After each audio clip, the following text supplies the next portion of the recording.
8월 2일 새벽교대 나오신 성도님들을 환영하고 축복합니다. 오늘 우리가 함께 살펴볼 말씀은 예레미야 13장 15절에서 27절 말씀입니다. 제가 읽도록 하겠습니다. 너희는 들을지어다, 귀를 기울일지어다, 교만하지 말지어다. 여호와께서 말씀하셨습니다. 그가 어둠을 일으키시기 전, 너희 발이 어두운 산에 거치기 전, 너희 발하는 빛이 사망의 그늘로 변하여 침침한 어둠이 되게 하시기 전에 너희 하나님 여호와께 영광을 돌리라. 너희가 이를 듣지 아니하면 나의 심령이 너희의 교만으로 말미암아 은밀한 곳에서 올 것이며 여호와의 양떼가 사로잡힘으로 말미암아 눈물을 흘려 통곡하리라. 너는 왕과 왕후에게 전하기를 스스로 낮추어 앉으라. 관 곧 영광의 면류관이 내려졌다 하라. 네겝의 성읍들이 봉쇄되어 열자가 없고 유다가 다 잡혀가되 온전히 잡혀가도다. 너는 눈을 들어 북방에서 오는 자들을 보라. 내게 맡겼던 양떼, 내 아름다운 양떼는 어디 있느냐? 너희의 친구 삼았던 자를 그가 내 위에 우두머리로 세우실 때에 내가 무슨 말을 하겠느냐? 내가 고통에 사로잡힘이 산고를 겪는 여인 같지 않겠느냐? 내가 마음으로 이르기를 어찌하여 이런 일이 내게 닥쳤는고 하겠으나 내 죄악이 크므로 내 치마가 들리고 내 발 뒤꿈치가 상함이니라. 구스인이 그의 피부를 표범이 그의 반점을 변하게 할 수 있느냐? 할 수 있을진데 악에 익숙한 너희도 선을 행할 수 있으리라. 그러므로 내가 그들을 사막바람을 불러가는 건물같이 흩트리로다. 여호와의 말씀이니라. 이는 내 몫이요 내가 헤아려 정하여 내게 준 분깃이니 내가 나를 잊어버리고 거짓을 신뢰하는 까닭이라. 그러므로 내 치마를 내 얼굴에까지 들추어서 내 수치를 드러내리라. 내가 너의 간음과 사악한 소리와 들을 작은 산 위에서 내가 행한 음란과 음행과 가증한 것을 보았노라. 화 있을진저 예루살렘이여 내가 얼마나 오랜 후에야 정결하게 되겠느냐 하시니라. 아멘. 전도서에 보면 해 아래 새 것이 없다라는 말씀이 나오죠. 이 말은 역사는 돌고 돌게 된다는 말입니다. 전도서 1장 9절 10절에 이렇게 나옵니다. 이미 있던 것이 후에 다시 있겠고 이미 한 일을 후에 다시 할지라. 해 아래는 새 것이 없나니 무엇을 가리켜 이르기를 보라 이것이 새 것이라 할 것이 있으랴. 우리가 있기 오래전 세대들에도 이미 있었느니라. 여러분, 우리가 무엇인가 새로운 것, 새로운 일처럼 생각되는 것도 양상만 다를 뿐이지 과거에 있었던 것이라는 것입니다.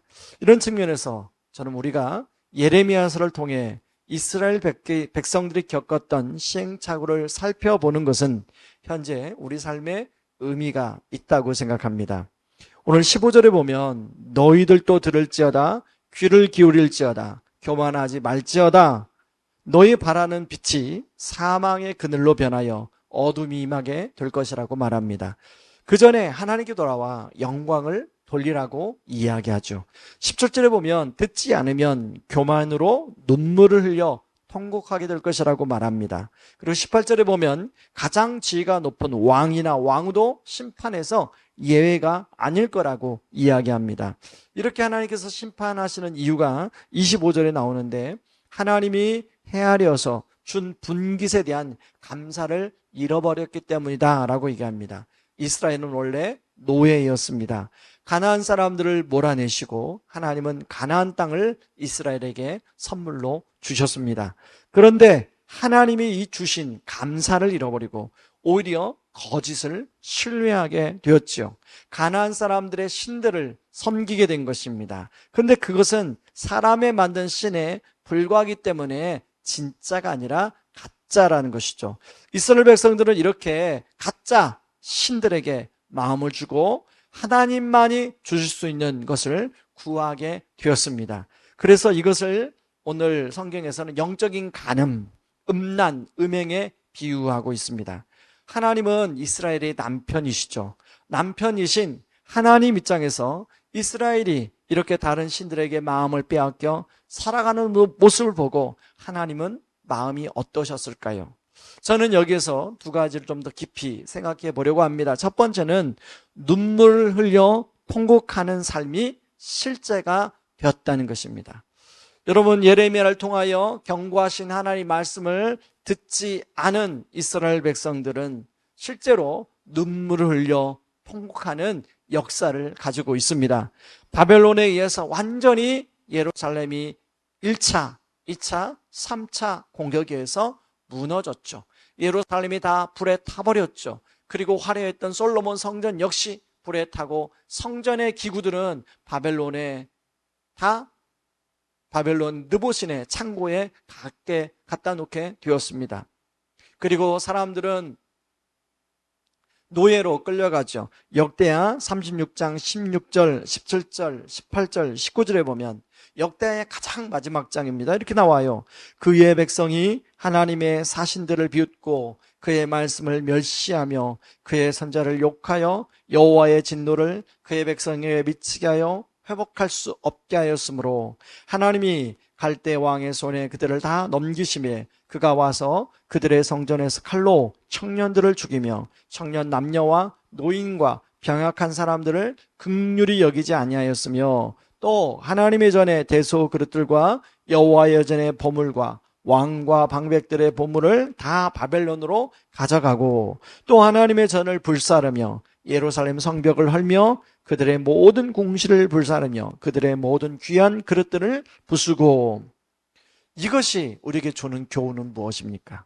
오늘날 우리도 교만할 때가 있습니다. 하나님이 주신 것임에도 불구하고 이것을 잃어버리고 살아갈 때가 많이 있죠. 예를 들면 건강도 그렇죠. 자녀도 그렇죠. 그런가 하면 직장, 사업장, 그리고 우리가 살아가는 여러 가지 환경 등등 다 이것들은 하나님이 선물로 우리에게 주신 것들입니다. 예를 한번 들어볼까요? 우리가 마시는 산소. 여러분, 만약에 자연재해가 일어나서 우리가 산소를 마시지 못하는 일이 생긴다면 우리는 그 자리에서 죽습니다. 그런가 하면 물, 비가 내리지 않아 가뭄이 들면 우리가 물이 없어 만약에 물을 마시지 못한다면 갈증으로 우리는 살지 못하죠. 그래서 곰곰이 생각해 보면 자신의 노력으로 지켜온 우리의 삶인 것 같지만 하나님의 은혜의 결과로 주신 선물이라는 것입니다. 8월 한 달 역시 하나님 우리에게 주시는 선물이죠. 폭염으로 덥지만 하나님 이런 강렬한 태양빛이 또 비추어야 여러분 우리 가을에 추수할 때 곡식들과 또 과일들이 잘 맛있게 익어간다고 그래요. 그러니 태양빛도, 뜨거운 태양빛도 감사하다고 할 수 있겠죠. 그러나 이 모든 것들이 하나님이 주신 분깃 선물인데 이것을 모르고 감사하지도 않고 세상의 것들을 사랑하며 세상의 방식들을 따라간다면 결국 우리 역시 삶 가운데 굳이 당하지 않아도 될 인생의 고통스러운 시행착오를 겪게 될 수 있다는 것입니다. 왜냐하면 하나님은 당신의 백성을 사랑하시기 위해 자식을 위하여 부모가 회초리를 대는 것처럼 고통을 통해 깨닫고 돌아오게 하기 위함입니다. 저도 그렇지만 우리 성도님들이, 우리 자녀들이 굳이 이러한 것을 겪지 않고서 하나님의 말씀을 듣고 하나님께 돌아올 수만 있다면 그것이 최선의 방법이 아닐까 생각합니다. 그런가 하면 두 번째, 어둠이 임하기 전에 하나님께 영광 돌리는 삶을 살라는 것입니다. 영광이라는 말은 히브리어로 카보드라는 말인데 이 말은 무겁다라는 뜻에서 나온 말입니다.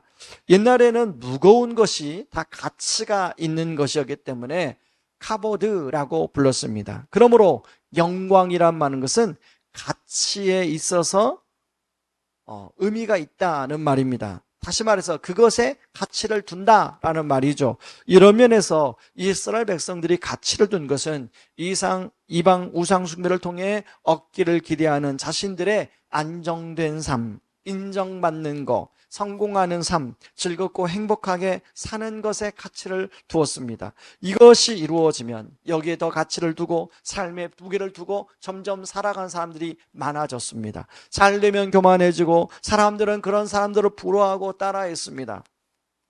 그렇다면 오늘날 사람들은 어디에다 무게를 두며 살아갈까요? 이러면서 오늘날 사람들은 자신의 무게중심을 두고 살아가는 것이 그 당시에 이스라엘 백성들이나 별반 다르지 않다는 것입니다. 여러분, 그 당시에는 우상들, 보이는 바알이나 아세라 신들의 무게를 두었지만 지금은 사람들이 돈의 우상, 무게를 두고 살아갑니다. 물론 다른 것도 있지만 대표적인 것 하나를 예를 든다면 돈일 것입니다. 왜냐하면 돈이 안정된 삶을 살게 만들어주고, 돈이 있으면 사람들이 인정해주고, 돈이 많으면 성공한 삶을 살 수 있고, 돈이 많으면 얼마든지 삶을 즐길 수 있으며 살아가기 때문이죠. 그래서 사람들은 하나님보다 돈에 더 많은 무게를 두며 살아갑니다. 이것이 삶의 우선순위가 되어버렸습니다. 결과적으로 하나님에 대한 무게를 두지 않게 되었습니다. 그래서 하나님은 필요할 때만 찾는 존재, 그저 종교인이 되어버렸죠.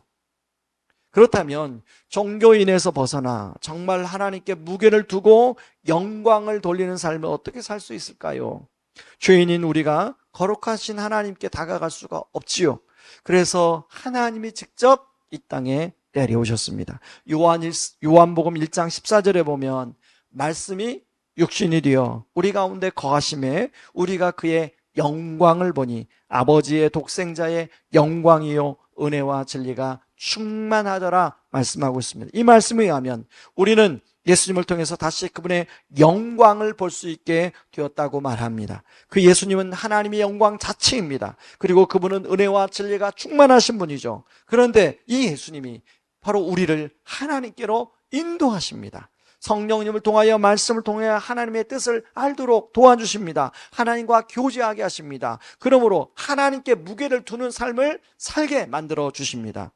성경에서 하나님 말씀하시는 것에 삶의 우선순위의 가치를 두고 살도록 해주지요. 그렇게 될 때 하나님은 사람들이 원하는 삶의 안정과 인정받는 것과 성공적인 삶과 즐겁고 행복하게 사는 삶을 부수적으로 선물로 주게 되어 있습니다. 그러므로 예수님을 통해서 오늘 하루도 하나님께 무게를 두며 살아가는 하루가 되기를 바랍니다. 하나님의 말씀에 가치를 두며 살아가는 하루가 되기를 바랍니다. 그런 은혜가 있기를 주님의 이름으로 축원합니다. 이 시간에 오늘 말씀 붙들고 같이 기도하기를 원합니다. 두 가지 기도 제목입니다. 첫 번째는 하나님보다 세상이나 세상의 것에 가치를 두어 불필요한 인생의 시행착오를 겪지 않게 하여 주시옵소서. 하나님, 우리도 그렇고 우리 자녀들도 그렇고 하나님 그런 시행착오 겪지 않고 예수님을 통해 정말 하나님의 영광을 보고, 그리고 하나님과 교제하고 하나님이 말씀한 것에 무게를 두고 그런 삶을, 하나님께 영광 돌리는 삶을 살아가게 하여 주시옵소서. 우리 같이 한번 기도하며 나갑니다. 기도하겠습니다.